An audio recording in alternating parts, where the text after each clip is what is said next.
महाराष्ट्रातील मागील पिढीचे एक अतिशय जाणते नेते म्हणून ज्यांच्याकडे पाहिलं जायचं असे डी.वाय. पाटील दादा यांचा दुःखद निधन झालं।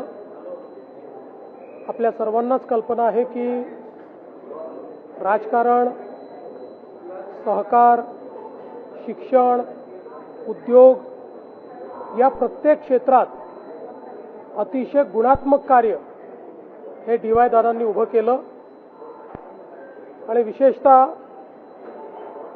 समाजातल्या प्रत्येक व्यक्तीला न्याय मिळावा अशा पद्धतीनं त्यांचं कार्य होतं। एक प्रदीर्घ अशी राजकीय कारकीर्द देखील त्यांची होती। नगरसेवक, आमदार इथपासनं तर बंगाल, बिहार आणि त्रिपुरा या राज्याचे राज्यपाल म्हणून देखील त्यांनी कार्य केलं। आपल्या विविध संस्थांच्या माध्यमातून एक मोठं शिक्षण क्षेत्रातलं साम्राज्य त्यांनी उभं केलं। सहकार क्षेत्रात अतिशय उत्तम काम केलं, उद्योग क्षेत्रात काम केलं आणि सगळ्यात महत्त्वाचं अजातशत्रू अशा पद्धतीचं त्यांचं व्यक्तिमत्व होतं। समाजातल्या सर्व लोकांशी, सर्व पक्षाच्या लोकांशी, सर्व विचारांच्या लोकांशी अतिशय सलोख्याचे त्यांचे संबंध होते। मला देखील अगदी जवळून त्यांच्याशी संपर्क ठेवता आला आणि निश्चितपणे त्यांचं जे व्यक्तिमत्व होतं ते अगदी हवंहवंसं वाटणार अशा प्रकारचं व्यक्तिमत्व होतं। त्यांच्या जाण्यामुळे निश्चितपणे जुन्या पिढीतला एक जाणता नेता, एक द्रष्टा नेता आपल्यातनं निघून गेलेला आहे। मी त्यांना विनम्र श्रद्धांजली अर्पण करतो। त्यांच्या कुटुंबावर आज हे जे दुःख कोसळलेलं आहे ते सहन करायची शक्ती ईश्वराने त्यांना द्यावी। श्री सतेज बंटी पाटीलजी यांच्याशी माझं फोनवर बोलणं झालं। त्यांना माझ्या शोकसंवेदना मी दिलेल्या आहेत आणि पूर्ण शासकीय इतमामात त्या ठिकाणी त्यांचा अंत्यसंस्कार व्हावा अशा प्रकारचे निर्देश देखील देण्यात आले आहेत। उपमुख्यमंत्री सुनेत्र पवार यांच्याबद्दल कोणी केलं? मला असं वाटतं की अतिशय खालच्या स्तरावर हे उतरलेले आहे।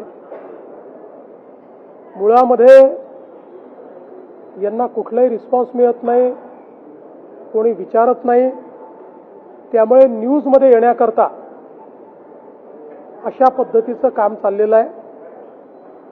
बदनाम हुए तो क्या हुए, नाम तो हुआ अशा पद्धतीनं यांची कारवाई चाललेली आहे आणि मला असं वाटतं की महाराष्ट्राच्या राजकीय संस्कृतीत इतक्या खालच्या स्तराला जाणारे हे आता आपल्याला पहिल्यांदाच पाहायला मिळत आहेत। सर, नीट पेपर फुटीनंतर राज्यामध्ये एमपीएससीचे पेपर फुटले हा सगळा प्रकार पुढे आणत रोहित पवारांकडून सातत्याने आरोप केले जात आहेत। पत्रकार परिषदेत प्रेझेंटेशन सुद्धा दिले जाते।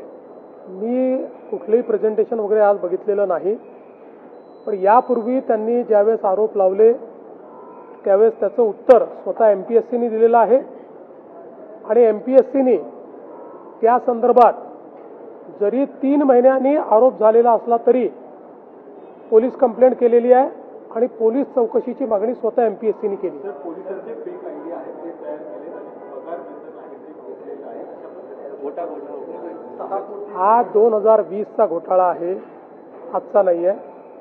2020 सालचा घोटाळा आहे, त्याच्यावर कारवाई चाललेली आहे आणि सगळ्या ज्यांनी घोटाळा केला त्यांना त्या ठिकाणी निश्चितपणे कारवाई झालेली आहे आणि होते।